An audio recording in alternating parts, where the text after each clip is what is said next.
Hello po, kumusta po kayo? Sana po ay okay lang at ayan po pala namimingwit sila ngayon ng mga African hito at, ito po ay mag-iisang taon na.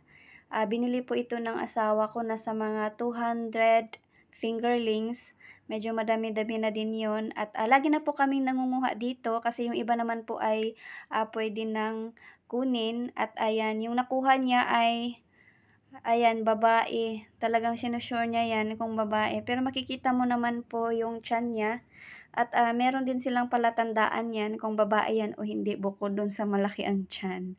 At ayan, sayang naman po kung kukunin namin 'yan kaya ililipat po 'yan sa ibang kahon at, doon 'yan mag-breed.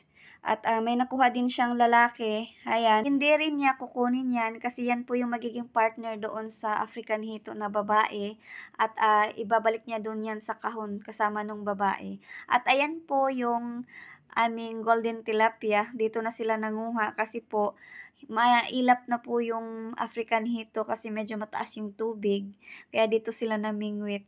At, ito po ang walang problema kasi ito yung mas marami na at, marami na yung malalaki niyan. Thank you for watching.